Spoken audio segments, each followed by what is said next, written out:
We'll just give it a couple of minutes, Mr. Sunil. Usually, people take time to join. There are always technical glitches. So no issues. Is Hyderabad?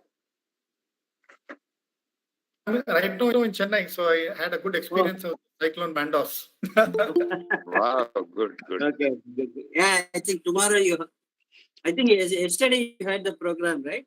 No. Yesterday I had to give a same talk on Metaverse at Anita B. Yes, Anita Berg, yeah. Anita Berg, they had a session which I had to deliver a talk, and then I had another talk this afternoon with CII. So I finished that at 3 o'clock. This is my last one for the week. So you experienced Mandos. Usually it's not like this. It is much worse. So no, I remember Varda was very bad. No, Varda wind was very, very. Yes. That was 200 kilometers or something. Yeah. And within 2 months of our problem of the flooding, we experienced it. Right. See, the wind speed was more than 120 kilometers in case of Varda. This was about, I think, 60 to 70 kilometers. Correct. Maximum 85 kilometers. Some place.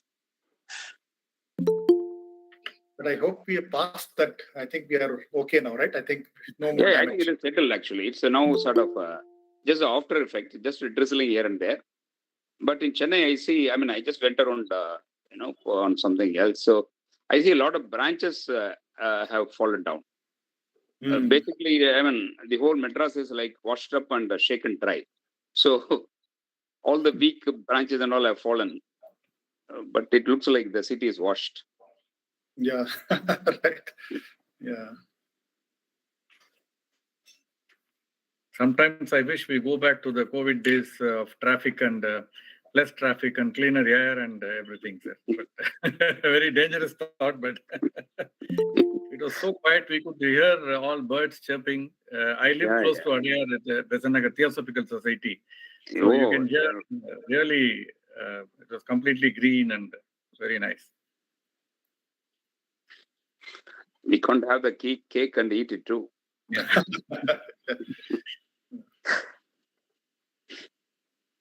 Sunil, can you switch on your video? Yeah, video's on, sir. Oh, video on. Okay. Oh, that's your. Oh, yeah. Right. Dr. Akila as presented.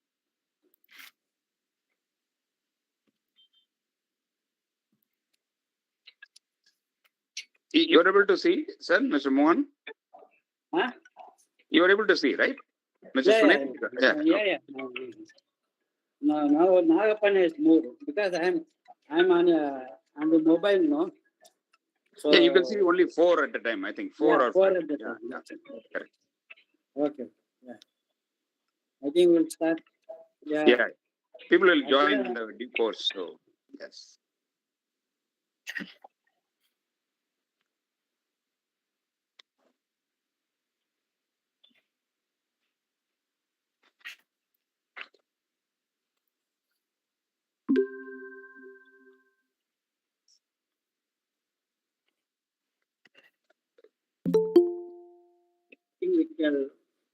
Let us start. Already. Yes, sir. I think it's time. Mr. Nagappan, are you there? Yeah, yes, I'm there. Can I start? Yeah. Okay, you're connected. Okay, good. Good evening, friends. Yeah, okay. Yeah, please go on. Go on, Mr. Nagappan. Good evening, friends. It gives me immense pleasure in welcoming all of you for this evening's program, this webinar on marketing in Metaverse, time to explore, experiment, and monetize by Mr. Sunil David. Of course, just as we were discussing, Mr. Sunil David's schedule is it's a very tight schedule, shifting across various seminars, webinars and all. And because the topic is a very interesting topic, and there are 2 versions to it. I don't know which version, and I think he's going to talk about one version which is very clearly mentioned, but I will also think about the other aspect of it. But before that, Hindustan Chamber of Commerce started 75 years back, and we have close to 950 members. And I request you, we do quite a lot of program with, the help of people like Mr. HR Mohan and Hiren Shah and Computer Society of India. In fact, I'm also a member of CSE Chennai and IEEE CS Madras and ACM Chennai. We are very happy to associate with these organizations on such topics of current interest. Let me, also state a few facts about Metaverse. I do trade in the stock. 7th September 2012, about 9 years back or 10 years back, Meta was trading at $18.98 per stock per share. In the next 10 years, it multiplied by 20 times. Around September 2021, the share price was around $378 per share. And within 1 year, it fell down by 75%, from $378 to $89 or $88.91 on 3rd November 2022. Now it's around 112 to 122. The reasons. The first reason is the buyback happened at high price, and probably people are telling good money after bad money, and went to the extent of rising bond. First ever bond issue of $10 billion by Meta.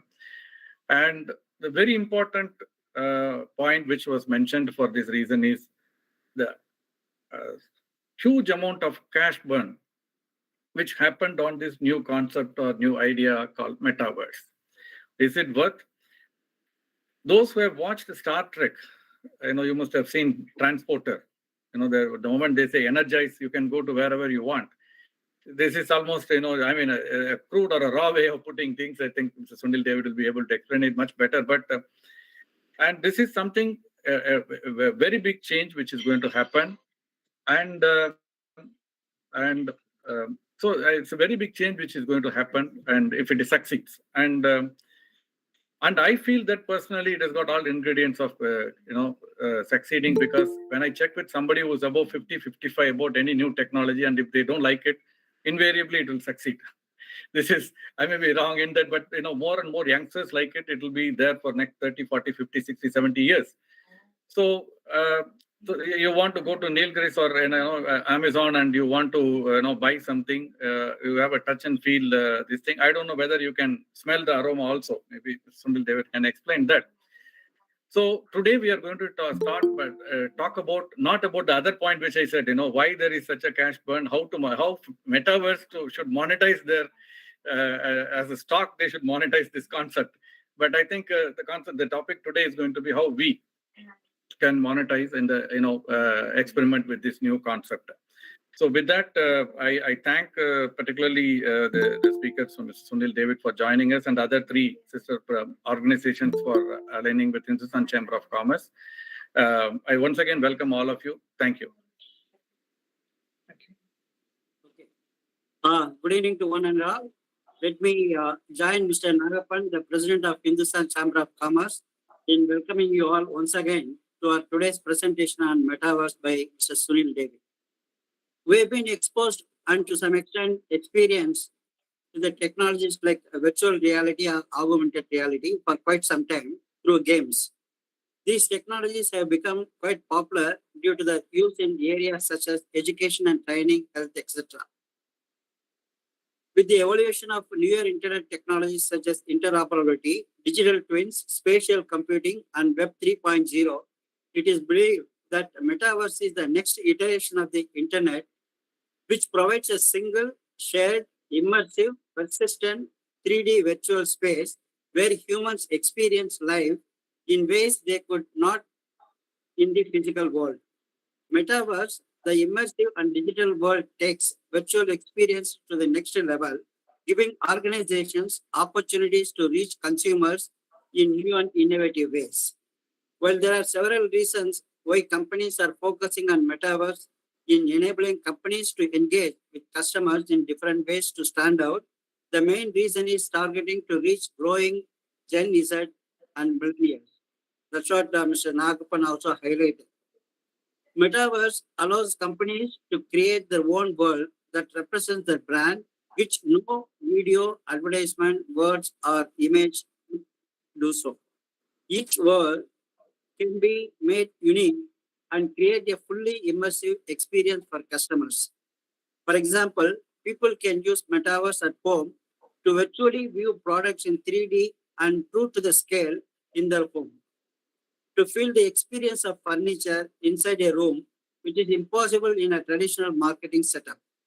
Metaverse stands out by extending beyond the limits of physical boundaries of traditional marketing, which has relatively higher competition too. Today's presentation by Mr. Sunil will demystify Metaverse, covering its evolution, characteristics, and the different layers of Metaverse.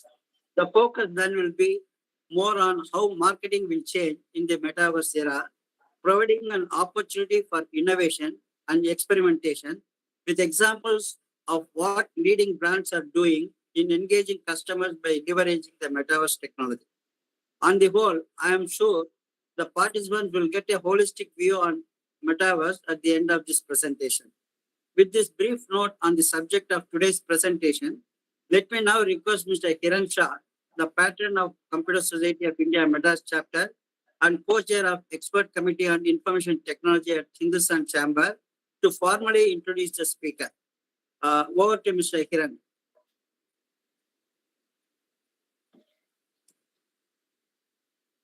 Hiren?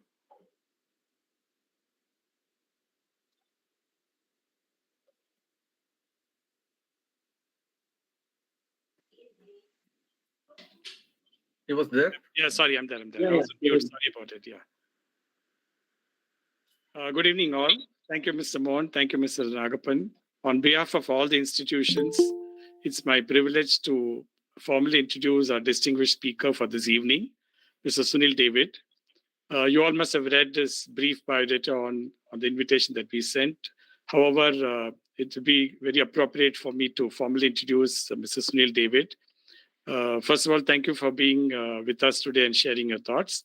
Mr. Sunil David is an acknowledged IoT thought leader in India, and is currently an independent digital technology consultant, advising enterprises in the areas of digital transformation and cybersecurity.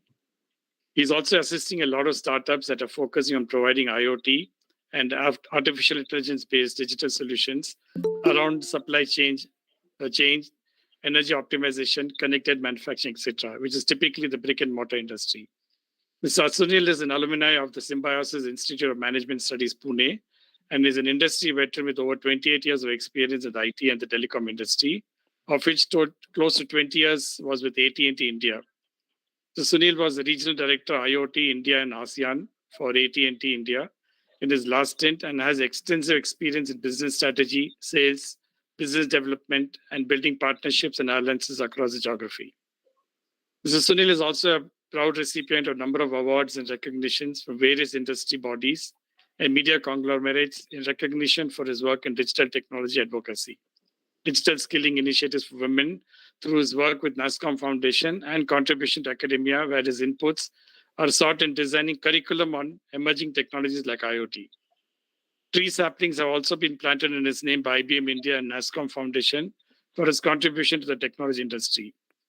Mr. Sunil has been a speaker at a number of industry forums and leading education institutions across the country on varied topics such as 5G, Industry 4.0, IoT, AI, ML, digital transformation, metaverse, future of work, etc. He has written a number of articles related to these topics for leading business publications and media houses. We are very privileged to have Mr. Sunil David with us. And over to you, Mr. Sunil. Looking forward to your interesting talk. Thank you, one and all. Yeah, thank you. Thank you so much, Mr. Hiren Shah, for that introduction. Thank you. Let me just share my screen.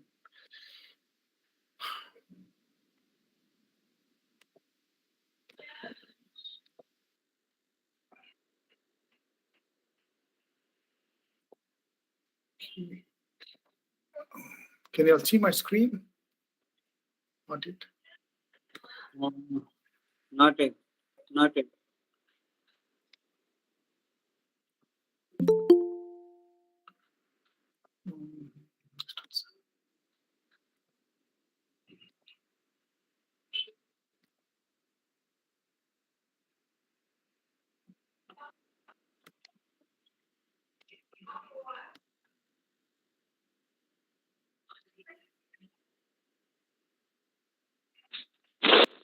It's coming up, I think. Yeah, someone else was sharing it. That's why. 1 second, yeah, just I don't know why it's when we tried out a few days back. Just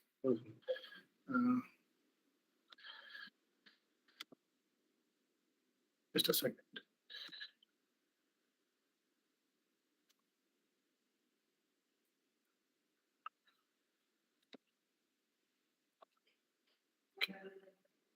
Can you all see the screen? Now screen is, yeah.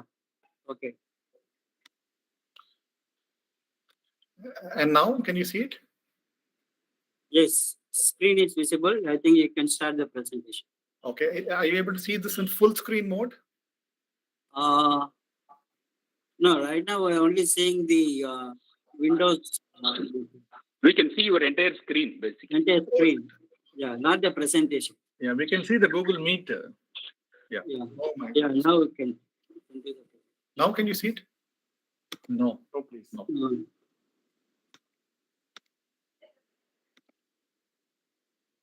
You can share your desktop and then do an alt tab and switch to the presentation. Let me just close the presentation and open it again. I'm sorry about this. No worries. When we tested it out a couple of days back, it was all working fine. I don't know what's the problem. Murphy's law always applies. Applies, and especially with tech, it always applies.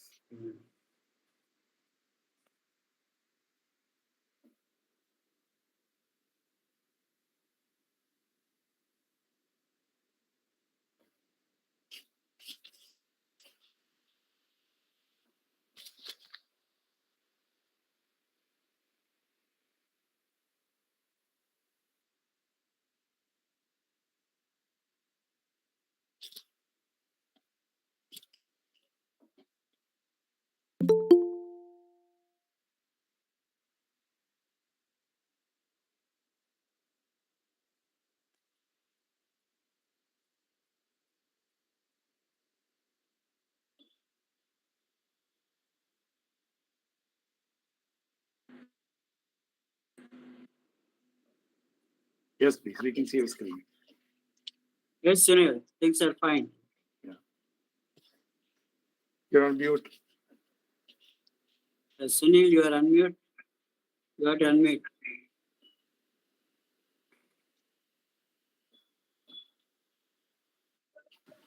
Yes, can you hear me? Can you hear me now?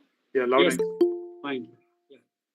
Okay, great. So at the outset, I would like to thank HCC, CSI, IEEE CS, and ACM for organizing this event and for inviting me to share my thoughts on a very, very exciting topic, which is how marketing would change in the metaverse, how it's important for brands now to explore metaverse, experiment, and to monetize, which is the most important part. Now, I want to start by sharing with you a brand which all of you all know. This is BMW. They have always been at the forefront when it comes to using technology. Okay, I just wanted to see whether you can hear the video. Okay, can you hear this video? Can you hear it? no, sir. Okay. Sound is not coming. Yeah. We can see the picture, but we are not able to hear the voice. When you share, you will enable audio video.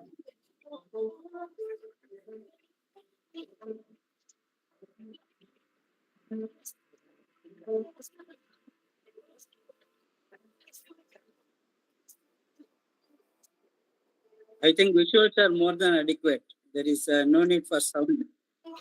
Okay, fine. So the sound is there, but it's a little faint. That's all. You have to increase the mic volume. Yeah, very, very mild. I think we are able to hear, but very mild. Looks like.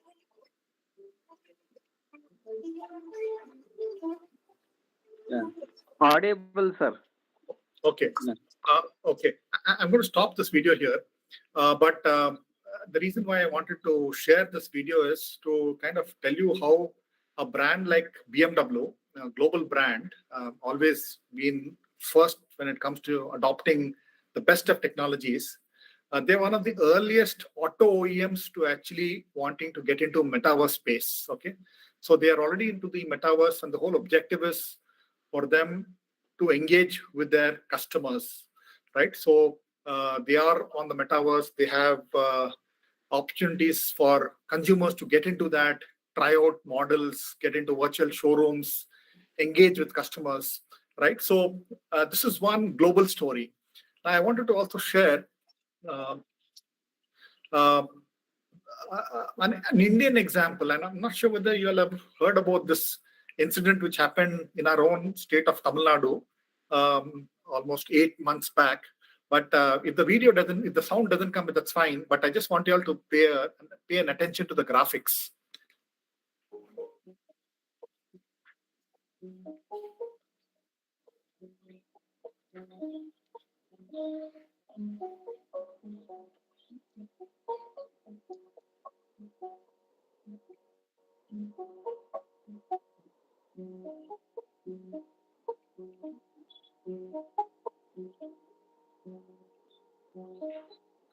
I think this was the first metaverse avatar, for marriage. Something some NASCAM did that.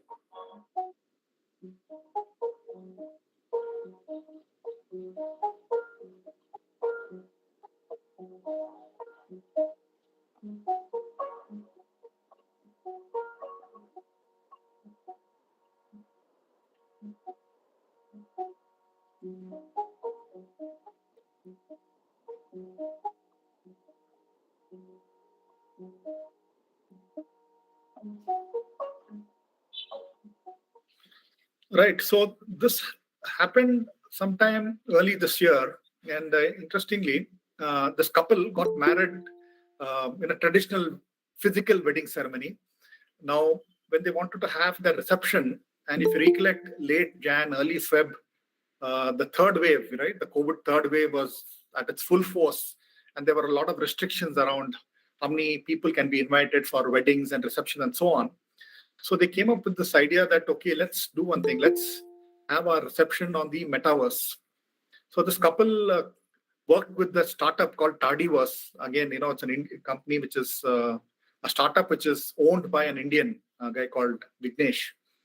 And they set up a Metaverse using Tardiverse itself and invited all the guests. And what they did is they created 3D holographic avatars of all the guests who could participate in this metaverse. And what was really interesting is that the bride's father, he actually passed away almost like 3 years back. And the bride was wanting to build a holographic avatar of her father. And they did that. And even she could get her father, who passed away a few years back, participate in that wedding. And they actually themed this around the Harry Potter, so they built a theme around it. But the point which I want to make is that, friends, Metaverse is not something of the future. Metaverse is here, right? So I gave you the example of BMW, a global brand, and I'm very much in our own India. We started to see Metaverse being seriously looked at, both from consumers as well as from enterprises. And what I want to do is, over the next 45 minutes, talk to you about first, what is Metaverse? There are a lot of definitions floating around what the Metaverse is, the evolution of the Metaverse, what are the characteristics and layers of Metaverse, what use cases that you're seeing as far as Metaverse is concerned in the industry, and examples of some global brands. And I'm going to, of course, talk about marketing specifically, how the marketers are now using Metaverse as a platform to engage with customers and definitely trying to monetize it. And what's the status of Metaverse in India? What are brands doing in India? What are the startups doing in this space? And even large system integrators who are definitely eyeing the Metaverse opportunity. And then I would conclude and take questions. Now, if you just look at the evolution of the Metaverse, Metaverse is something which is not new. In fact, way back in 1992, the word or the term Metaverse was used to describe a 3D virtual space. This is a science fiction writer called Neil Stephenson. He wrote a novel called Snow Crash, and his whole objective was to get his readers into a completely new virtual space. And that's when the term Metaverse was coined, right, way back in 1992. And thereafter, I just wanted to highlight a few milestones, like Roblox, a well-known online gaming platform that is used today, multiplayer gaming. They launched in 2006, and over the last few years, we've seen a lot of people using Roblox as a platform. In fact, I think they have more than 50 to 60 million active users per day on their platform. And then who would not forget Bitcoin? The first successful cryptocurrency blockchain was created around 2009. And then you fast forward to 2014, Facebook, which had been there earlier, well known for its Facebook platform for social media, they acquired a company called Oculus, which is very strong in virtual reality. And that was Facebook's first foray into a virtual reality space. Thereafter, Decentraland, on a Metaverse platform, where you can actually today go and buy virtual plots, they launched their first iteration in 2015. 2016, I'm not sure whether you'll ever forget Pokemon Go. You recollect Pokemon Go, you had people with their smartphones and AR app on it searching for Pokemons, right? That really took the world by storm that time. And thereafter, 2021, in fact, just last year, Microsoft, well known for its Teams collaboration platform, many of you all would have used Microsoft Teams to collaborate, video, audio, and so on. They unveiled a platform called Mesh. And this is designed for Metaverse. So what you can do in Mesh is that you can actually build digital avatars of yourself and have them on the Metaverse. And last year, you recollect, Facebook changed their name to Meta. And after they have changed their name to Meta, we started to really start seeing a lot of activity around Metaverse, right? So in 2021 alone, the investment that was made in Metaverse-related companies was almost like $10 billion, which is double than what it was the previous year.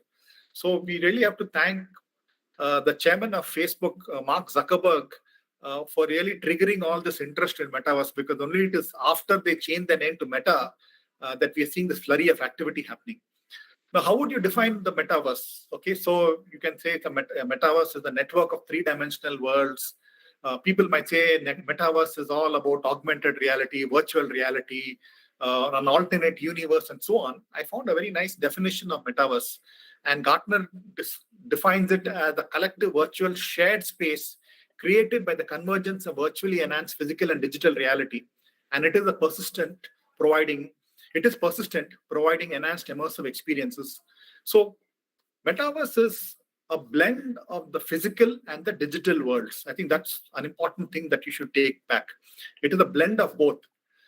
Second thing is that there are two important aspects as it relates to Metaverse. One is immersion, and how will that immersion come? If you really want to get that immersive experience, you obviously need a virtual reality headset. Spatial computing comes in to play here. AR, where you are superimposing the digital on the physical world, right? You might have seen HoloLenses, which people wear, in which they can actually see content, right? Digital content, right? A good example of AR, right? So it is convergence of physical and digital. It is the use of AR and VR, and it is all about trying to provide experiences and immersive experiences to customers, right? And people want experiences and they want immersive experiences. And that is how it is going to be different compared to AR and VR. Now, what do people want when you look at Metaverse? People want to link and embed immersive content. They want a platform where they can go inform people, build communities, tell stories. So it is a place where communities can come together. It is a place for social interaction. It is a place for people to do activities. So there are platforms that are available today which are confined to certain set of activities. Decentraland is known for people to converge together on that. You buy virtual lands and so on. There's Roblox, there is Sandbox and so on. And so the whole objective is to collaborate, learn, and train, right? Now, what are the different characteristics of the Metaverse? The first thing is that it is boundless. So there are no barriers between the real and the digital, right? It's merging together. It is endless. And Metaverse is always persistent. So you can't switch off the Metaverse. It is always on. I've already told you it is immersive, right? So you're using, immersion as a means to get customers onto that platform and really have that experience. It is decentralized, and I have a couple of slides on that. I wanted to focus on that piece because Metaverse is not Web 3.0. I think all of y'all have heard about Web 3.0. It's the third iteration of the internet, but a lot of the characteristics of the Web 3.0, like decentralization, are used to provide a really good experience when it comes to Metaverse. And when you look at Metaverse, it's just not about experiences and people wanting a platform where they can connect with communities and share and learn and all that. You obviously need an economic system, right? You need people to monetize, right? Which is the most important aspect. And that's where your blockchain comes in, because you're using the blockchain platform, which is completely decentralized, and which you're going to use cryptocurrencies. And this is really going to power the economic system of Metaverse. And then the Metaverse is all about social experiences, right? So you could have your own avatars on the Metaverse. You could have access into the Metaverse using your smartphones and your PCs. It will take a while before we see your phones and your PCs getting powerful enough to really experience the Metaverse.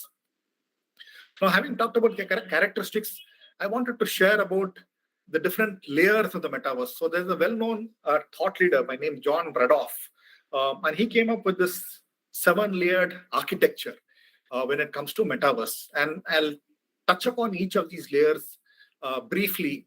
Let me start with experiences, okay? So just look at gaming, So we all been, I don't know how many of you all play games, online games, but unlike earlier, when if somebody wants to play games, they need gaming hardware, right? It could be Xbox, it could be Sony, or any other platform. One needs very expensive gaming hardware to really play games. And thanks to proliferation of the mobile phone, and today you could do mobile gaming, right? On your phone, you could play games with others. The whole gaming experience is going to be different when you look at Metaverse. It's going to be in more 3-dimensional format, right? And that will add to the experience for the gamers. In India, today there are 400 million gamers. And that's an industry which is growing at almost 30%. As per a FICCI E&Y report, gaming industry would touch 5 billion revenues in the next 3 years. And you'll be surprised that of the 400 million gamers in India, 43% are women. So there are a lot of women gamers, and many of them are active gamers who play at least one game a day, right? And gaming is also working out to be a good career option for people. So people are there today who build gaming content, who can earn anywhere between 50,000 to 1,50,000 or 2 lakhs per month, as per one report, right? So it is turning out to be a good career option. One can actually take up a career in gaming. The next thing is immersive commerce, right? So I'm not sure whether you have tried to use AR apps on your phone to shop, but Flipkart, just about a couple of months back, introduced what is called Flipverse, and that's their foray into the Metaverse, where you have an AR app on your phone. And right now, this is only available on Android, right? So one can actually use that AR app on your phone, and it's going to change the way you shop, right? So you can click on that app, and whatever product that you want, it really comes alive for you, right? It comes alive. And of course, for that, you need really good networks to experience that. And then thanks to 5G, that whole experience is going to be different and much better as well. And there are a lot of other online e-commerce companies which are really wanting now to leverage the Metaverse to engage with their customers and to enhance their whole buying experience. They want to enhance the buying experience. They want to increase stickability so that they stick to their own platform. Third is collaboration. I talked about Microsoft Mesh, right? So like Microsoft Mesh, there are other startups also who are trying to build platforms, meetup kind of, there are these meetups which happen physically. They're trying to have meetups on the Metaverse. So there are a couple of startups who are trying to build such solutions where you can use AR, VR, and of course, use your PCs and your phones as an interface into a meetup room. And real estate, right? So today you can be in the convenience of Chennai and you would probably have a look at a property in New York and want to have a look and buy eventually. When you want to buy it, of course, you would still want to go physically and see it. But there are companies which are building, 3D engines, a company called Matterport, which is a US-based company. So they convert physical into 3D spaces, and one can actually get a 3-dimensional view of all what you want to see. You can also use virtual reality to really feel as though you're in that building, in the drawing room, and so on, right? So this is another sector which is definitely actively going to use Metaverse. Travel experience, again, Matterport, which is this company which converts physical into 3D spaces. They build 3D engines for that. The picture of Egyptian tombs. So if someone wants to travel to Egypt, or for that matter, any place which is of historical significance, one can actually feel as though they are in the tomb. You get that experience, right? And then once you feel that experience, at some point in time, then you feel that, yes, I must probably travel and go to Egypt and visit that, right? So travel is something which is very experiential, right? So today, before you actually travel somewhere, you can get that experience in terms of how the place is before you can embark on your travel journey. Your learning and education is something which is also definitely going to get enhanced, and thanks to Metaverse, because today, if you're trying to do learning and education, when you're trying to use video as a means to teach, and when you enhance it to 3 dimensions, and when you look at virtual reality and these immersive technologies, that whole experience is going to be different, because as you all know, all of us can relate well to videos. Anything which is in pictorial form, anything which is in video form, we are able to grasp those concepts much better. So Metaverse will definitely enhance learning and education. Fitness, again, another area. There's a startup called Zippy, which is based in Gurugram, where they're trying to provide a Metaverse for fitness freaks. So one can be at your home and cycle or be on your treadmill. One can go to a gym. But if you really want to make fitness fun and to also engage with the larger community, one can actually wear kind of a VR headset, and you can actually simulate a scenic environment, right? So if you feel that I want to probably cycle in a beach and you don't want to physically go to a beach, you have platforms which can actually build a scenic environment where you feel as though you're on the beach and you're cycling. You can also go on the Metaverse, which is using fitness as one of the options, and you can connect with your friends. So, you can even talk and have fun. So you make fitness a lot more fun. Live music concerts. So there's a platform called Fortnite, a company which has built a Metaverse for having virtual concerts. So there's a well-known American actress and a songwriter. Her name is Adrienne Grant. When she had a concert on Fortnite 6 months back, you'll be surprised. There were almost 10 million virtual users who were a witness to that. They were all able to participate virtually in that musical concert, right? So that's the first layer, experience layer. Second layer is, it's all about discovery, right? So you want to discover real-time presence of your friends. You want to see what your friends are doing. You want to build communities. You want to curate content, right? An example which I wanted to share is Clubhouse. I don't know how many of you use Clubhouse, but this is an audio app that is available both on Android and Apple, where one can get into that and just, you can select what topic which is of interest to you and get into an audio room, and you can actually hear out what is being told, and you can share your own views. And if you want to move from that chat room to another, you can actually do that, right? So that's one example of how you can discover new friends, learn about different things that are being told on different topics, and so on. Microsoft acquired this company called Blizzard, Battle.net. It's a gaming company. Again, it's a platform where one can actually go and discover friends. You can play games with people whom you may not have known. So Microsoft had acquired this company called Blizzard, Battle.net, for $69 billion. I repeat, $69 billion. The transaction is not through yet, but the stakes are really high. Microsoft spending $69 billion to compete against a Facebook, right? So discovery is another layer. Third is that Metaverse is trying to give creators a lot more monetization opportunities, because today customers are not just creating content. You also want to amplify that content, right? And what happens is that content is just not created by people. It also gets created when you have interactions with others, right? And that kind of feeds into the conversation that you're having in the larger community, right?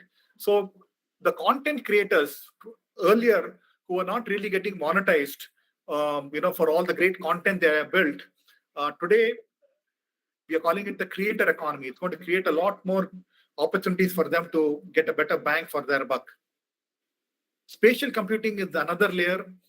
This is a topic which will probably take about an hour to talk about, but obviously in the interest of time, it's all about how one engages with your computing, right? So today you have data, you have logic, you add the 3D to that, and that is what spatial computing is. So it's a mix of augmented reality, virtual reality. Today, you have 3D engines that can display geometry animation. So there are companies like Unity and Unreal who are doing that, right? So you can do geospatial mapping. It's all about 3D, right? So spatial computing would give you that. Now, this is a layer which I wanted to spend a little more time on, because decentralization, because the earlier versions of Web 1.2 was all about reading into the web. You could only read web pages, right? Web 2.0, you could read and write. In Web 3.0, the third iteration of the internet, it's just not about reading and writing. You also own those content, because today what's happening is all the wonderful content that you're creating on platforms like Facebook or on Google or on YouTube, you actually don't own that content, right? Facebook actually takes advantage of all that, and they're able to do targeted advertising and all that stuff, right? So here you have a lot more control also of the content that you're generating, right? And I'm going to talk about some other important aspects as it relates to Web 3.0, like NFTs and so on. But the whole decentralized architecture of Web 3.0 is so important. It is permissionless, it is distributed, very open. You really don't have a central authority who's controlling it, right? So that's the benefit of having something which is decentralized. And in context of decentralization, I wanted to share 4 important aspects as it relates to Web 3.0 technologies that definitely would have an influence on the metaverse. Now, all of you all know what blockchain is, right? Blockchain has been around for almost 13 years. I mentioned that 2008 is when the blockchain was invented. But it is a distributed digital database that is spread across. All these are computing nodes on which you can record your data and your transactions and all that, right?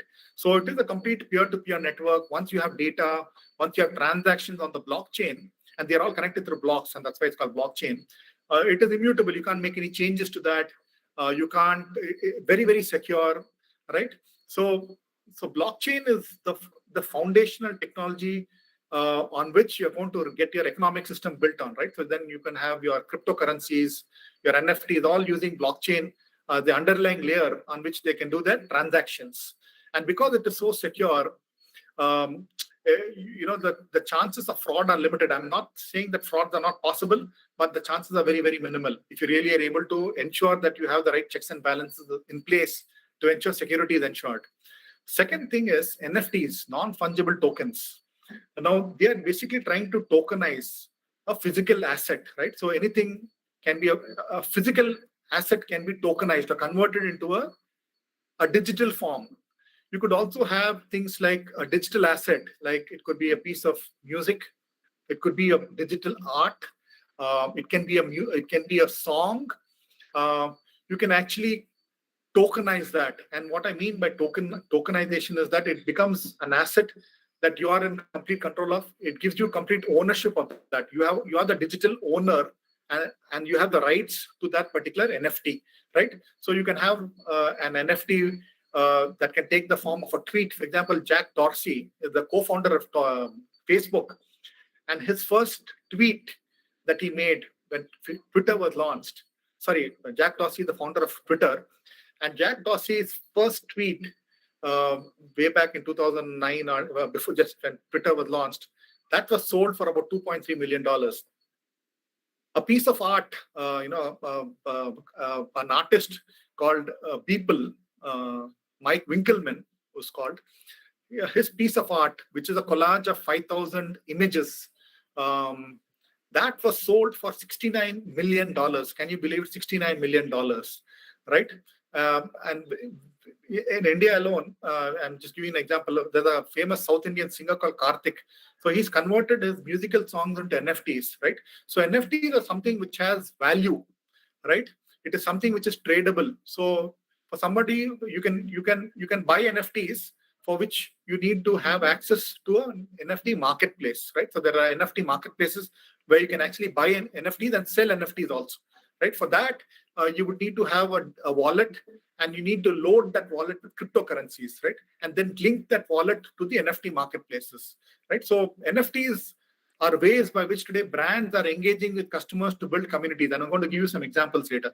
Now, smart contracts, the third important aspect, because smart contracts needs blockchain to record all the transactions. So it's very simply putting, any contract today which exists has very clear terms and conditions, right, of what the contract is. Now, all the terms and conditions are written into lines of code and are executed on that contract. So the moment the terms are maintained, or when the conditions are met, then payment is done, right? So all that is very clearly defined and documented, and also written into lines of code, and it's self-executing. You don't need someone to manually do something about it, right? So that's smart contracts, and it's finding a lot of applications. For example, in applications, when you have a number of buyers and sellers, a lot of stakeholders, you can actually use a smart contract so that. Sorry. Yeah. So you once you have those terms and conditions defined, once the sale has been made, automatically the payment goes to the to the seller and so on.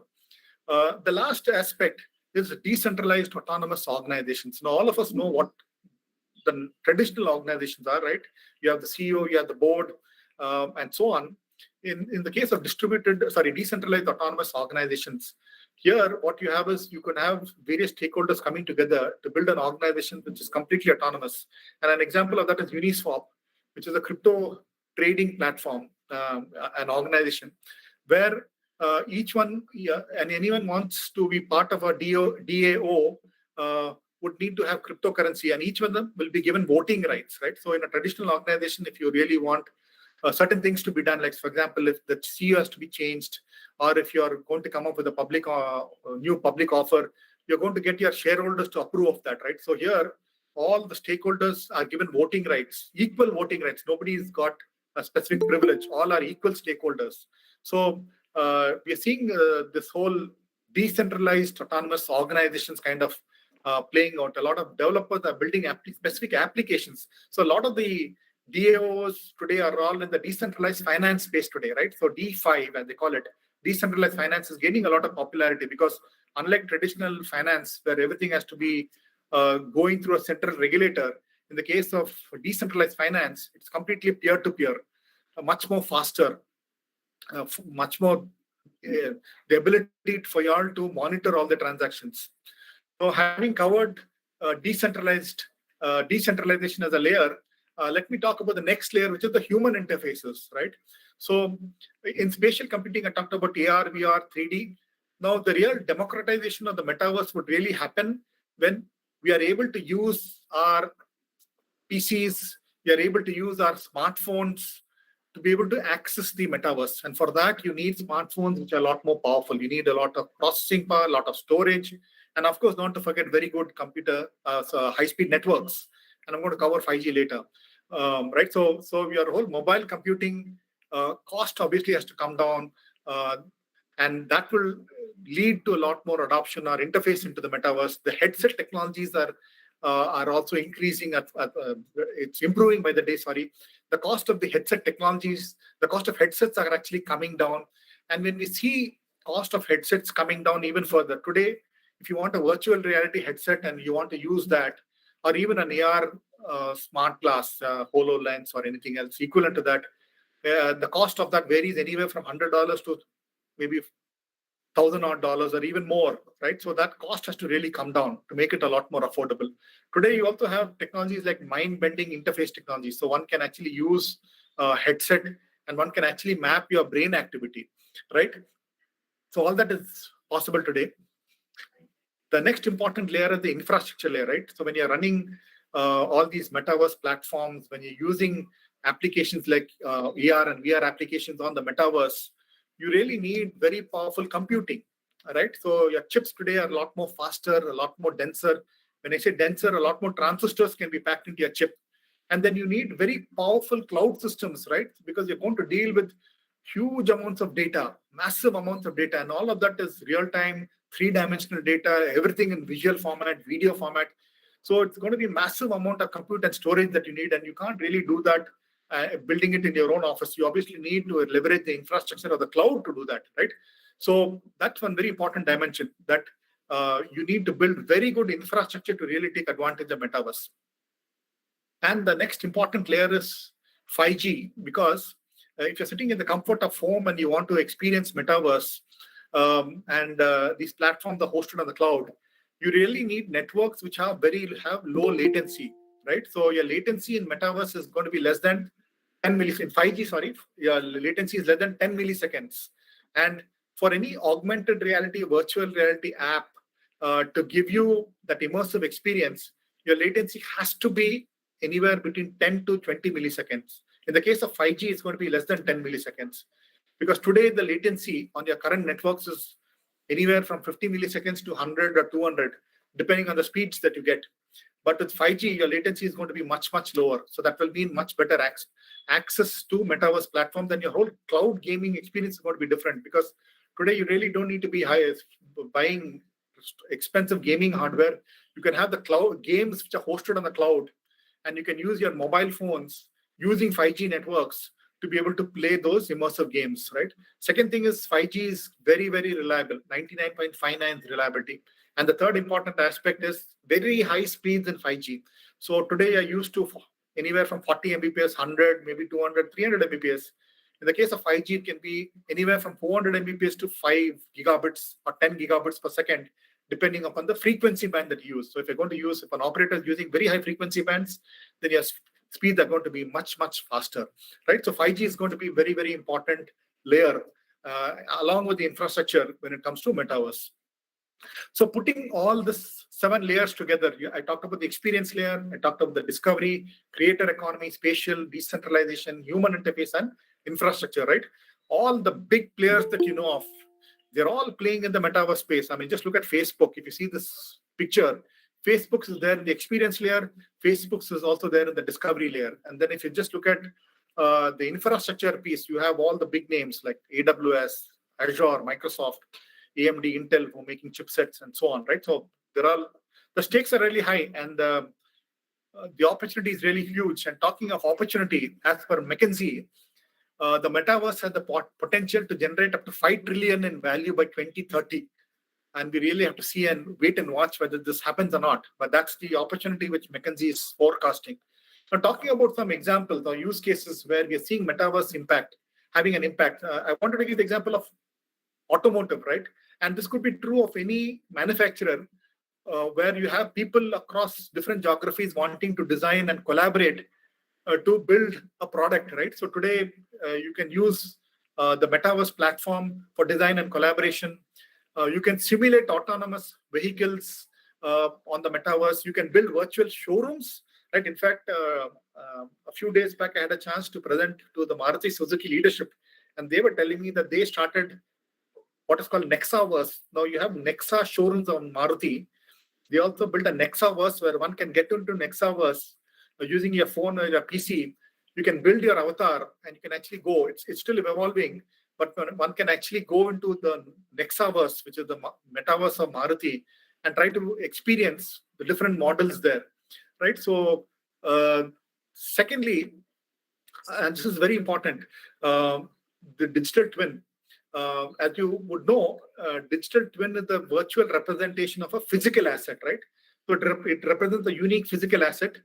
And the difference between a digital twin and simulation. So simulation is, for example, you're using CAD/CAM tools to simulate a particular design of a product, a car and all that. But that's just simulation. You run that simulation using CAD/CAM on your PC.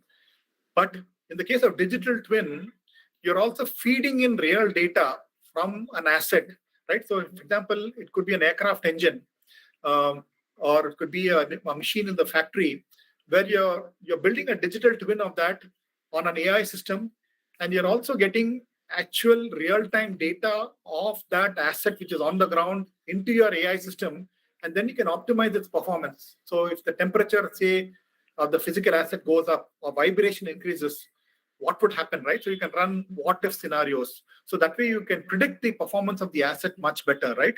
So you can do it through visualization, analysis, prediction, and optimization, right? And that's the difference between a digital twin and a simulation. But 3D digital twins, another good industry example of Metaverse. I'm not going to go through this, but example of how digital twin can be used in manufacturing, where you can build a digital twin of a machine and optimize its performance. Okay, now let me get to the marketing in the metaverse, right? So this is so critical. How would you leverage metaverse to really get a better bang for your marketing spend, right? The first and foremost thing for any marketer to do is to clearly define what your marketing goals are, right? Why do you want to be part of the metaverse? You might be already be using other means to engage with your customers, right? Social media and so on. But the first question that you should be asking is, why do you want to be part of that? And then you ask these questions. Do you want to increase your brand awareness among new audiences? Because today the audiences are also changing, right? We're seeing a lot more Gen Z, Gen Alpha, being your new audience, right? It's a new market that you're targeting, right? So are you want to increase your brand awareness? And the new audiences, the Gen Zs and Gen W, they're all digital natives, right? So they're all, we used to use the word digital natives before, you can today call them metaverse natives, right? So are you going to use metaverse to increase your brand awareness? Third question that you should be asking is, you might be having a marketing team which is working on all your marketing strategy and all that. Do you really want to spark some innovation for them to look at metaverse as an alternate platform to use that to position to your end customers, to engage your customers, right? So these are questions that you should be asking, clearly defining the marketing goals. Second thing is, you got to identify the right platforms that provide you the best opportunity and brand fit. Now, there are lots of metaverse platforms today, like Roblox is one. Then you have Fortnite. Then you have Decentraland. Then Meta, which is Facebook. They have their own platform called Horizon Worlds. They spent $10 billion to build that. Then you have Minecraft. There are a lot of them.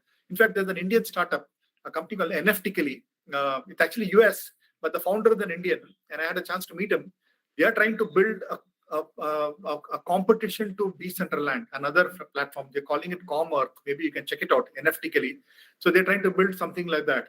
So the whole objective is for marketers to create opportunities to experiment with multiple platforms, right? So it's very important. That's why I put experiment in my title, because brands have to experiment with platforms to see which is the best platform for their specific target audience, right? So, like for example, Gucci, a well-known Italian brand, fashion brand house, they built and they used metaverse to engage with their new customers, especially the Gen Zs, and they built a metaverse version of a metaverse platform which is on Roblox, and they were able to almost draw about 20 million visitors in about 2 weeks. So they used the Roblox platform and they launched the metaverse version on it, and 20 million users or visitors on just within 2 weeks. So, and they've experimented with that. So the need is for brands to experiment with platforms. Second thing is, you also have to design experiences appealing to your target audience, right? And see, today it's today consumers or users, when you tell them, when a brand tells them that they are leveraging the metaverse, the first thing is that their perception of that brand changes. They perceive the brand as someone who's very, very innovative, right? So you kind of set the bar high for delivering innovative experiences for your end customers, right?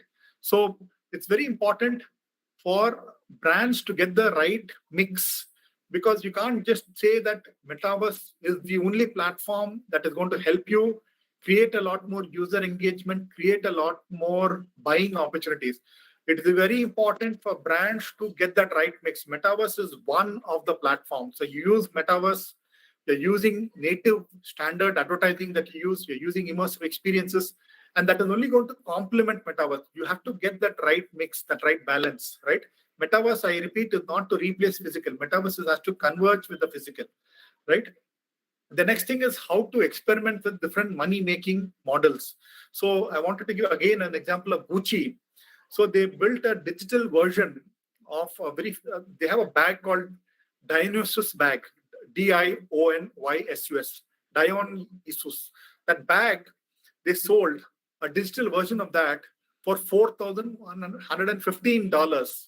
And if someone goes to a Gucci store, physical store, the cost of that is less.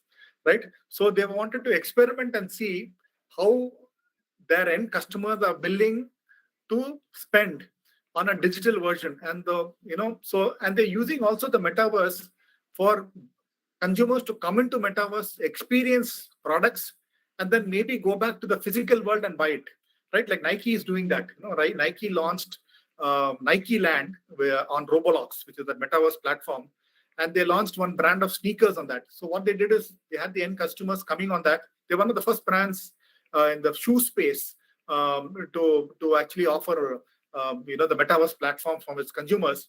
And once they started getting their end customers on the metaverse platform, that opened opportunities for them, wherein they eventually had people going to the Nike store and buying a physical sneaker, right? The other important dimension is how to create, leverage, and partner for new metaverse capabilities.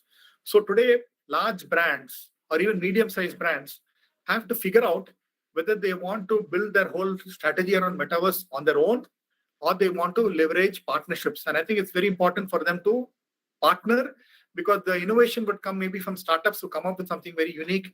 The innovation would can come from creator communities. For example, Roblox, a well-known platform for gaming, they built 100,000 plus developer community who are actually building a lot of games on the Roblox platform, right? So I think it's very important for brands to look at innovation coming from outside also, to create that ecosystem of partners to work on their metaverse capabilities. The next thing is, how do you plan for risks for the brand? What if it might, like all of us build strategy, we have a plan A, plan B. What if it doesn't work, right? So you got to obviously proactively plan for that. If there's a risk for the brand by trying to leverage metaverse, they might be, we never know. And finally, it's all about how you measure marketing success, right? So today there's no playbook which will clearly measure marketing success for metaverse, because it's still early days. But just as how you in digital marketing today, you can measure by virtue of number of likes and shares, the whole engagement, the metrics when it comes to metaverse is going to be different, right? So these are very, very important aspects that one has to look at. And I just wanted to share some examples of some global brands which are experimenting with metaverse. I talked about Nike Land. JP Morgan Bank was the first bank which have used metaverse for engaging with their customers. So it's called Onyx. I told you about Gucci Town. Gucci is also having a platform on Roblox. Accenture, earlier this year, they onboarded 2,000 plus employees on metaverse. Okay, and this is you can just read about it. A very famous tagline: "Meet me at the nth floor," is what it says. And the people who were onboarded had to build their avatars, and then they could have that interaction. What's happening in India? Tanishq, well-known brand when it comes to jewelry, part of Tata, they launched a wedding collection in Metaverse 7 months back. Mahindra and Mahindra came up with NFTs for their Thar vehicles. And let me tell you here, so while brands might want to use NFTs to create communities and to monetize NFTs, there are brands like Mahindra and Mahindra are also doing it for a social cause. So what happened is that Mahindra and Mahindra, when they launched the Thar vehicle NFT, those who bought Thar vehicle NFTs, they only get the NFTs. They don't get the physical Thar vehicle. But the whole objective of Mahindra and Mahindra was that they used the 26 lakhs for a social cause, right? They donated it to a foundation which was looking into girls' education and all that, right? So of course, the Mahindra brand is so strong that they also want to build communities where people who get NFTs will be given some special privileges, that they might probably be invited to an event and do a test drive and so on.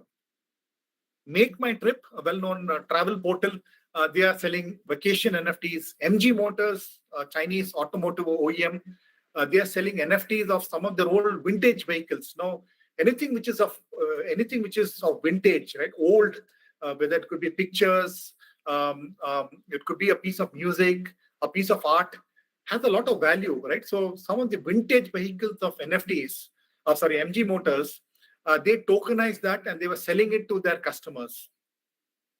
Some of the other examples of what Indian brands are doing in Metaverse, I wanted to give the example of Tata Consumer Products, again, a very strong FMCG brand. In February, March, when we had the Holi festival, they hosted a holy party on a Youre Metaverse. Youre is a Metaverse which is started by an Indian guy. So they did that. Seat, part of the RPG group, they're actually building a virtual tire shop, not truly a Metaverse, but they're building a virtual tire shop and they're integrating that with the e-commerce platform. So if you want to buy a tire, you can actually go to the virtual tire shop, see which tire is good for your car, and then have it physically delivered to your home, right? After you finish the transaction. As far as healthcare is concerned, Yashoda Hospitals were the first Indian healthcare group to establish its presence on the metaverse. So they bought a plot of land on Decentraland, and now they're wanting to engage their customers, and we are going to probably see other companies in the healthcare space trying to use metaverse. But there are a lot of good applications when it comes to metaverse in healthcare because, for example, training can happen. One can actually train people on the metaverse using combination of AR, VR, especially people first timers wanting to do surgery and so on, right? So metaverse can be used for training and collaboration and so on. Now, what is the opportunity for India? There are quite a few startups who are trying to leverage the metaverse opportunity. WowXP.ai, I had a chance to meet the founder a few months back. They are trying to build a kind of a virtual collaboration platform which will give you that AR, VR, and a 3D kind of a web experience. NextMeet is trying to build a platform where they can actually build 3D avatars and let users interact over the metaverse. There's a metaverse which is focused on Bollywood. There is a food metaverse which has been created by a Gurgaon-based startup.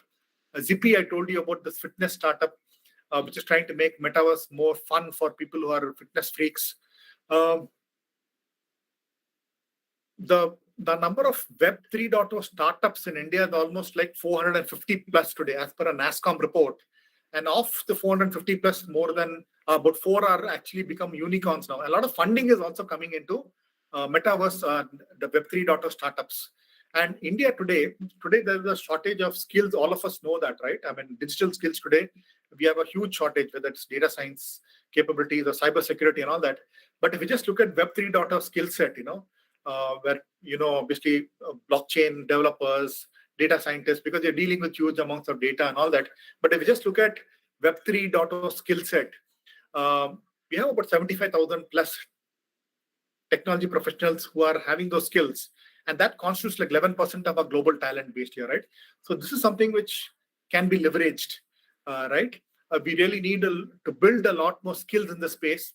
And a lot of the startups are also growing in the space. So a lot of the startups are in the tier 1 cities, but what we're also seeing is tier 2 ecosystem is also growing. So you're finding startups going into smaller cities, Web 3.0 startups going to smaller cities. And what is also very nice to know is that these startups, Web 3.0 startups, are focusing on very clear areas where they believe there can be monetization opportunities like BFSI, tech, consumer tech, and enterprise tech. And very less of them are on speculative cryptocurrency trading, right? So today, you all know what the challenges are, right? Bitcoin, which is quoted at, which was about $80,000, $90,000 at one point in time. Today, it is less than $20,000, right? So there are a lot of speculations around this cryptocurrency trading, right? So there are cryptocurrency exchanges in India. And so there's still a question mark. Government has not banned it. People can still go to a cryptocurrency, buy a wallet and load cryptocurrency in it. But there's still issues around, we really don't know government would eventually allow regulations around it. But the startups are realized that that's not an area that they're going to focus on. They're going to focus on areas where they can really see real value and where they can really get real, monetization opportunities. Now, Metaverse has definitely staying power. And why I say that, the first and foremost thing is that we're seeing a lot of technological advances which are happening, right? Chipsets are getting denser, the computing, storage infrastructure, that is growing, and it'll only get even better. 5G is today, in 7-8 years now, we're going to have 6G. We're going to get speeds of 1 terabits per second and so on. So there are enough ongoing technological advances which are happening in order to make sure that Metaverse is going to be relevant. A lot of investments are flowing into Metaverse infrastructure. I gave the example of Facebook, invested $10 billion. A lot of venture capital and private equity funding happening in Metaverse. A lot set of user use cases. I gave the example of, so many use cases, right? Where you're seeing brands trying to leverage Metaverse. Online commerce is now mainstream. So again, the example, one can go to an e-commerce marketplace, select what you want to buy, and maybe go to a physical store and buy it. The demographic tailwinds, again, I spoke about it very briefly, but the whole demographics are changing, right? A lot of younger people coming in, engaging with brands, and how do you use platforms? How do you build experiences? Because we are living in an economy of experiences, and we are living in an era of hyper personalization. Today, people want hyper personalized services. People want better experiences, right? So, given that the demographics of the consumer market is changing, in fact, Roblox, of their 50 odd million active users every day, I think about 50 to 60% of them are less than 16 years old, right? So you can imagine, what kind of audience that they're catering to. And, the brand marketing and engagement today are a lot more consumer-led, right? So today you're using things like influencers, micro-influencers. The brands are using them to go and position their products and services. And Metaverse is only going to give them another opportunity to really try to influence consumers. I just want to conclude. This is my last slide. And I just want to leave you all with these very important thoughts.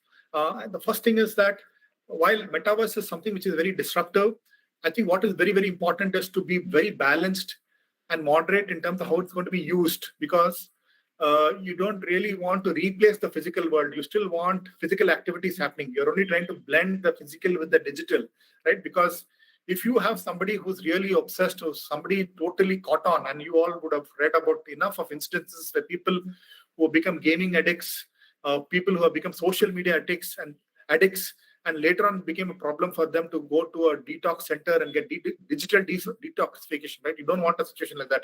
You have a lot of mental challenges which might occur with such kind of people. So one has to be very balanced in terms of how we are going to use Metaverse, right?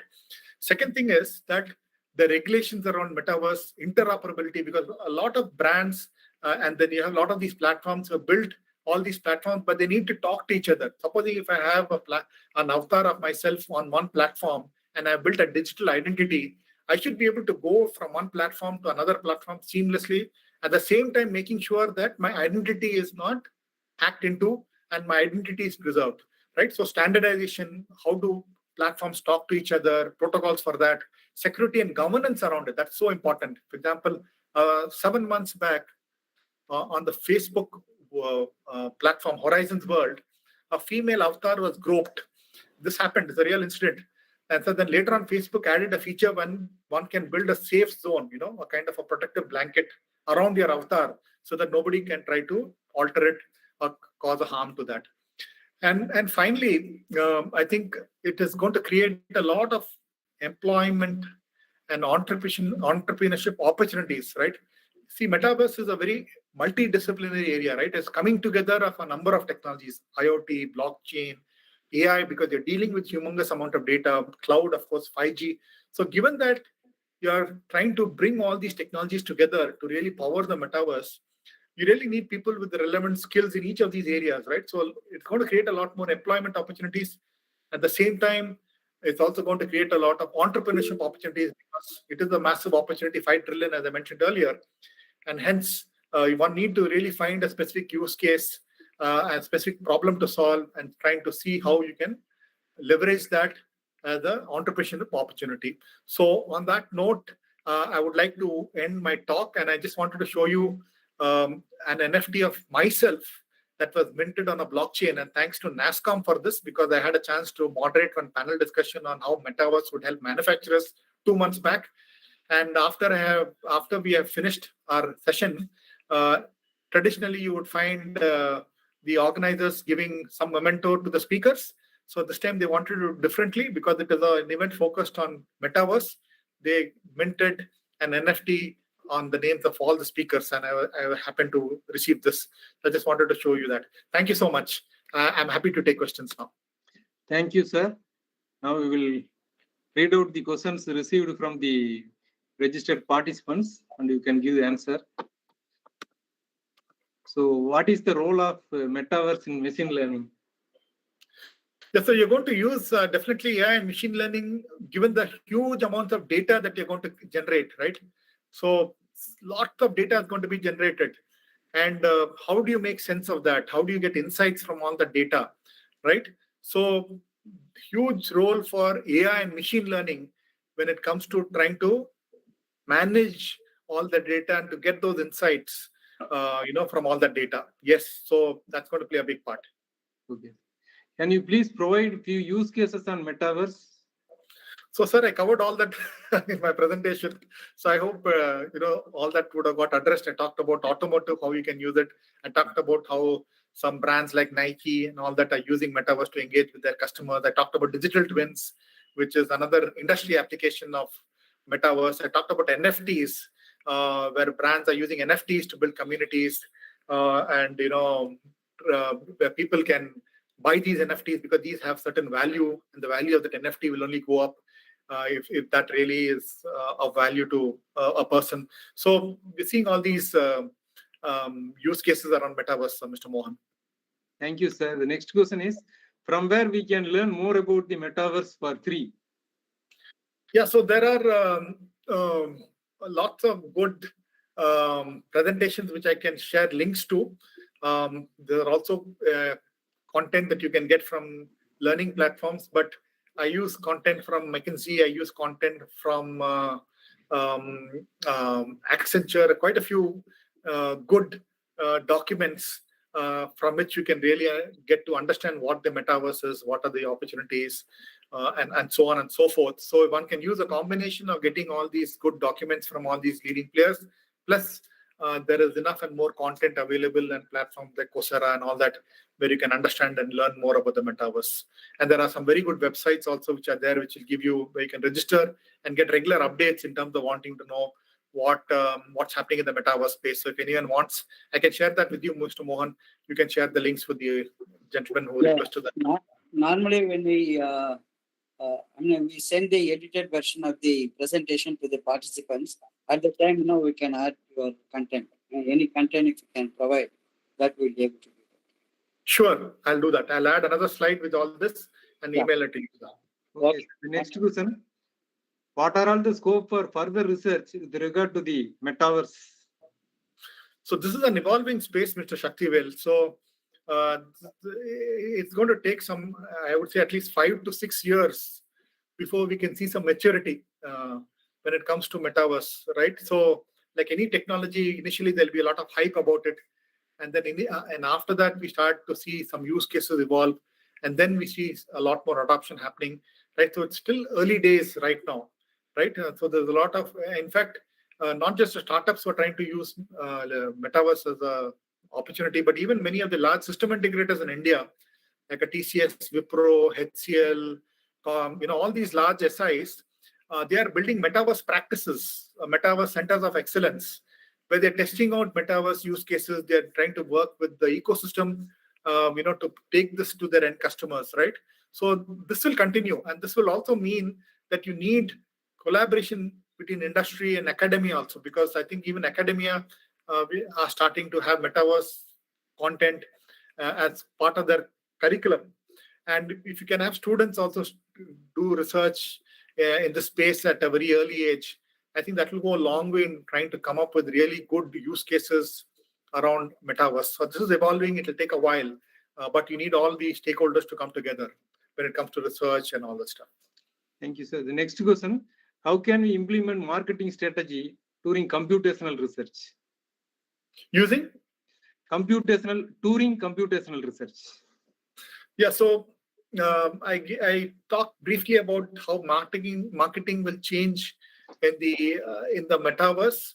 So for marketers also, I think it's important to get the right mix, right? So using metaverse as one of the avenues, the one platform to connect with their end customers, using social media, traditional advertising, which they normally use, and to use a lot of analytics, right? So I think it's very important, because today we are living in an era of hyper personalization, and if marketers are not able to leverage analytics, and they're dealing with different genres when you look at the audience, right? And each segment itself would need a specific kind of a product or a service. So how to target something for that specific genre for that specific audience becomes very important. So the use of analytics again, extremely critical. So I think getting that balance right, using a lot of analytics, make it a lot more targeted, a lot more personalized. I think that will give the brands a lot more chances of success given that we are living in such a competitive environment. Thank you, sir. The next question is, can Metaverse change the present scenario of library completely? Okay. I would still want to go to a physical library, sir, and read my book, but you can use Metaverse to complement it. See, I want to stress on the point that it is the blend of the physical and the digital, right? So we're not wanting to replace a physical library. There are people who would still want to go to physical library, but then you can digitize your books. You can create a Metaverse library and have all those books digitized. And if there are people who would want to use digitized books, so be it. If there are people who want to go to a physical library, yes, that might be the preference, right? So it has to be a mix of both. I'm not wanting to replace Metaverse with the physical library at all. I wouldn't want that situation to happen at all. I would still, in fact, Mr. Mohan, I hope we can meet physically, because people saying that we can have events on the Metaverse and all that. Nothing like a physical event, sir. Going to a meeting people, body language. Thank you, sir. The next question is, why the marketing in Metaverse will be futuristic? It is futuristic. It is experimentation, right? So I told you, brands have to experiment with different platforms on the Metaverse, right? So it will take a while before brands can get the right mix, choose the right platform, get the right mix to be really take advantage of the Metaverse, to not just engage with their customers, prospects, but to get them to stick to their brand so that they eventually come to them. Right, so it is a space which is evolving, and it will take a while before brands can really leverage Metaverse as an alternate platform to really monetize. I repeat, it's an alternate platform. They still have to use the traditional means of marketing, but Metaverse is just giving them an alternate platform to reach new audiences. But how expensive will it be? So that for that, the cost has to really come down, sir. So see, for example, one can get into a Metaverse using your PC. But what you're currently using in terms of compute, storage, and all that, that may not be good enough. So you need to really have a lot more powerful PCs, computers, a lot more graphic intensive capabilities. You need phones which have a lot more processing and storage if you want to use your phone as the means to access Metaverse, right? Because AR headsets today are still very expensive. You need the cost of headsets to come down. If somebody wants immersion and wants to use virtual reality or AR, smart glass and all that, if that cost comes down, that will drive a lot more adoption, right? So, can we compare it? Can we compare it something like 3D movies and then normal movies? Something like yes, absolutely. The whole experience is different, right? You've seen three-dimensional movies. That whole experience is different. Right. So today you have companies which are building gaming engines, Unity, who build 3D gaming engines or 3D engines to make something appear in three-dimensional, something which is physical appear in three-dimensional, building or a asset or whatever it is. Right. But that comes at a cost. So you have to get that cost down, and then we'll see a lot more democratization happen, Mr. Mohan. Thank you, sir. The next question is, Metaverse and MetaCoin is same? Metaverse and what, sir? MetaCoin. MetaCoin. Yes, sir. Yeah, like Bitcoin. No, like Bitcoin, they have developed the MetaCoin. I mean, that's one of the cryptocurrencies. So so there are a lot of cryptocurrencies run on the blockchain, right? So you have Bitcoin is one, Ether is one. Then you have in India, you have crypto trading platforms like WazirX and others who offer various types of cryptocurrency. So there are a lot of different cryptocurrencies, and that is needed for the economic system of the Metaverse, right? So all that is running on blockchain, right? So it is just one element in the whole Metaverse ecosystem, sir. MetaCoin. Thank you, sir. The next question, is there any standard to store a Metaverse experience and play it back without any loss in quality or detail? So you need to have very powerful storage to be able to store. Why do you need to store?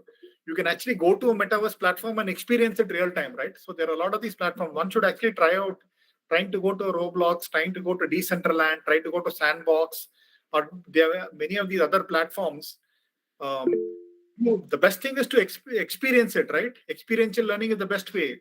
So why do you want to store it and keep it and all that? Just go to one of these platforms, create an avatar of yourself, and see how that experience is. I think that's the best way to experience how the metaverse is. Thank you, sir. The next question. Is it possible to get a driving license based on certain hours of training in a metaverse environment?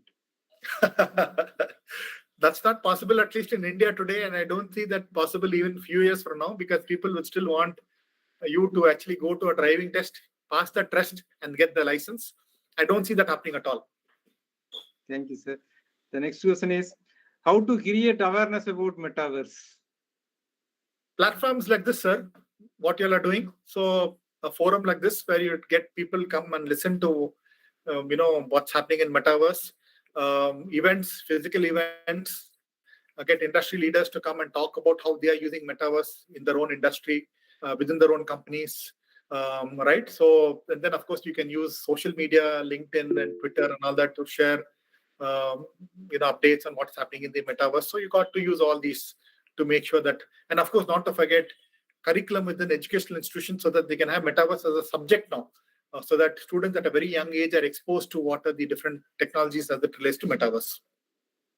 Thank you, sir. The next question is, can we build virtual environment using metaverse to combat cybersecurity and cyber forensics? Yeah, so cybersecurity is a critical aspect. So how do you secure your digital identity? How do you secure the data?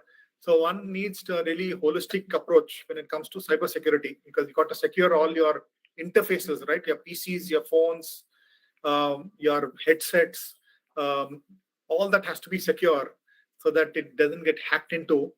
That's number one, because if you are having lax access controls into metaverse, then that's an issue, right? So one has to secure all your endpoints, which accesses the metaverse. One has to secure all the data on the cloud, where all your data is stored. One has to secure your digital identity. If you have, for example, built an NFT on a blockchain, or if you're taking cryptocurrencies on a particular crypto trading platform. So you have to ensure that the guy who's offered you that is securing all that. So it needs all of them to come together, right? So data security, endpoint security, cloud security, given that many of these platforms are hosted on a cloud, right? So it needs security at multiple layers, multiple levels, right? And also what is very important is, as an individual, one needs to follow security hygiene, right? So not doing things which you're supposed to do. Simple things like clicking on the wrong links, phishing links, right? Very, very common today. Social engineering, somebody will call you and force you to, or not force you, but they'll engineer the conversation in such a way that you might let go of your password or your OTP. Very common things are happening, right? So one has to follow proper security hygiene, right? Not clicking on unnecessary links and all the stuff. So from your side, you have to make sure that having proper mobile security software in your phone and your PC, like a McAfee and all that, so all that you'll have to do from your side as well. Thank you, sir. The next question is, what is the minimum hardware requirements to run metaverse application? So, see, you need, if you're looking at your phone, the latest phones, the ones which you're going to use, would definitely need to be 5G compatible. 4G would not work because 4G latency is high. So 5G compatible phones are must, because if you're going to use phone as a means to access metaverse, and using a 5G network, at home, if you're using broadband, then you need at least 100 Mbps and more. Anything less than that, you won't get that experience. You might use it, but you won't get that experience. So that is the connectivity. From a connectivity standpoint, that is the bare minimum that you need to have. 100 Mbps and more, 5G compatible handsets. At least you need to have 128 GB of storage on your phone minimum. Even on your PC, RAM has to be at least anywhere from 64 GB and higher. So you need a lot more compute, far more powerful processors. I think Apple has got A15 processor. You need processors of that speed. to be able to take advantage of the metaverse, right? So if somebody is using phones which are 2 years old, 3 years old, or PCs which are 2 years old, 3 years old, you can still try to use it to access metaverse, but you won't get that experience. So you definitely need an upgrade in terms of hardware and all that. Thank you, sir. The last question. What are all the prerequisites required to learn metaverse? So metaverse, it's there are so many technologies that work together to enable this to happen. So I think one has to understand about Web 3.0. What are the different characteristics of Web 3.0? There are enough courses available on that. One needs to understand blockchain because that's the platform on which all your crypto platforms are running on. Many of these crypto trading exchanges are all running on a blockchain platform. A lot of the decentralized autonomous organizations are running on blockchain. So blockchain developers, good opportunity for them. One needs to have understanding of AR and VR, how to program languages for AR and VR specifically. One needs to also have good expertise on data analytics and AI because you're dealing with huge amounts of data. So one needs to understand how cloud architecture would work because many of the platforms are running on cloud. If somebody wants to build good gaming applications, then you want to create content for that. How do you create content in 3 dimensions? So, again, you need to be trained on that. So there are various skill sets that are needed when it comes to, and it might be very difficult for one to get acquisition of all the skill sets. One can take 1 or 2 skill sets, focus on that, and build their expertise in that space. Sir. Thank you, sir. Last question. Can you give some reference for a curriculum in Metaverse to be offered as a course to computer science undergraduate students? So I'm not sure whether there's any curriculum today. I think it's work in progress still. I don't think any colleges have started. They might be thinking of having it maybe for the next year because Metaverse got popular only this year, right? Late last year and this year. So they might be wanting to build that. I don't have any ready-made curriculum. I can reach out to my network and find out if somebody has built curriculum. If I have it, I can share it with Mr. Mohan. Thank you, sir. One last interesting question. Why Facebook founder lost his wealth in Metaverse project? See, the reason is that if you remember, pandemic time, 2020 March is when the pandemic hit the world, right? And we all went into virtual mode, right? And then what happened was that late last year and early this year, when the impact of the pandemic started to fade, right? Because pretty much as a country, we all got our vaccination, our immunity built up and all that. What Facebook thought is that after people started to get into the virtual mode, that would continue for a longer time. That was their hope that this will play out for a couple of years or even more.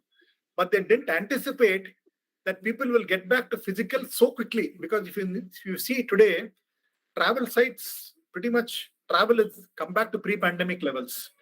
Hotel bookings, you have to do well a month in advance, right? So people have come back to physical, and you go to today, I don't think anybody are wearing masks as you go out, right? So people have come back, this it's called revenge travel, revenge eating out, revenge, XXX. So people have come back to physical world very, very quickly. And I don't think Facebook ever thought that would be the case, and that's why today you're finding Facebook, having invested 10 billion, I don't think they got any return there at a loss, but they are really clear that this isn't for the long haul, this is just a short-term thing. Over a period of time, as metaverse use cases evolve, at some point in time, they'll make money and get some return on it. But all these factors played out. The fact that people came back to physical with the vengeance was one key factor. Thank you, sir. These are all some of the questions from participants. So now over to Mr. T.V. Kamalakkannan, Chairman, Computer Society of India, Chennai chapter, for the formal vote of thanks. Kamalakkannan, sir. Thank you, Dr. Shakti. Thank you, Mr. Sunil David, for an absolutely immersive experience of metaverse. I think next session on metaverse with you should be on the metaverse platform. So it was absolutely exciting, and you actually walked us through the world of metaverse. It's not a theoretical course. When you explained all of that, I think we actually immersively experienced that part. Okay. And having said that, of course, we also emphasized upon the balance between the physical world and the digital world. I mean, we are all human beings. We cannot live without a physical world. I mean, physical avatar is, absolutely important. And we talked about digital. I just thought it would be appropriate to recollect the word that coined by Mr. N. Chandrasekharan, today chairman of Tata Sons. He said phygital. He has actually written a book, beautiful book called Phygital World, how India can use phygital solutions to solve our economic problems. Okay, I think phygital is a world that we are going to live in. Okay, Yes. it is never going to be either digital or this one, right?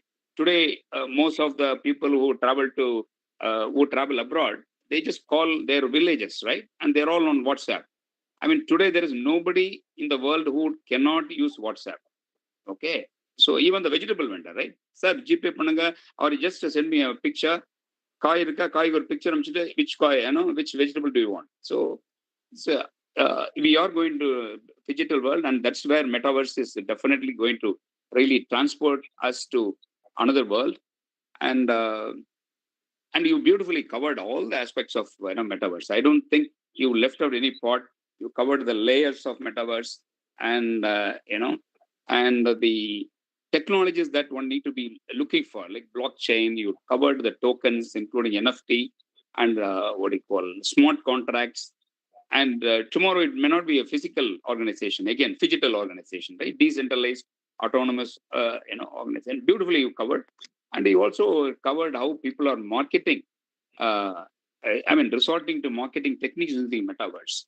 And you had umpteen examples, like starting from BMW up to even Indian, examples. So this is wonderful. And you also specifically talked about the opportunities in India for people, in Web 3.0 world. And you talked about entrepreneurship, and you talked about how students can leverage this, right? I mean, this is a world where there is no competition today. I mean, people do not know Metaverse.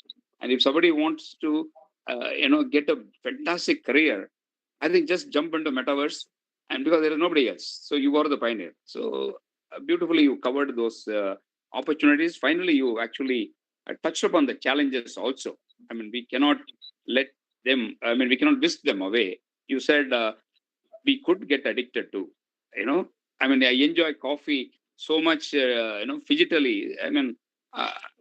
You can never get away from the filter coffee that you get in the morning, right? So there is a danger of addiction. And he also said people may actually spam you, or people may actually corrupt your avatar, distort your avatar. So there are, these challenges also, which will come along with any technology, in any case. So I think it was a wonderful session. It really, really covered all the aspects of Metaverse. Thank you so much, Mr. Sunil David, for taking time to come to us on a weekend and present this wonderful subject. Thank you. And I would also like to thank Dr. Nagappan, President of Hindustan Chamber of Commerce, for his opening remarks, Mr. Hiren Shah for introducing the speaker, and Mr. Mohan sir talking about, Mr. Mohan Shah introduced a topic. So, and also all the members of IEEE, CS, ACM, Hindustan Chamber of Commerce, and Computer Society of India, Chennai chapter, for joining us today. Thank you all so much. Have a great weekend. Thank you. Bye.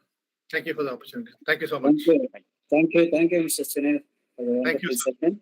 Thank you. So, Thank you for the opportunity. Good evening. Look forward to your thing on the 7th of Jan. Yes, looking forward to that. Yeah. Thank you. Bye. Okay. Bye. Thanks, Mr. Sunil. Thank you. Thank you.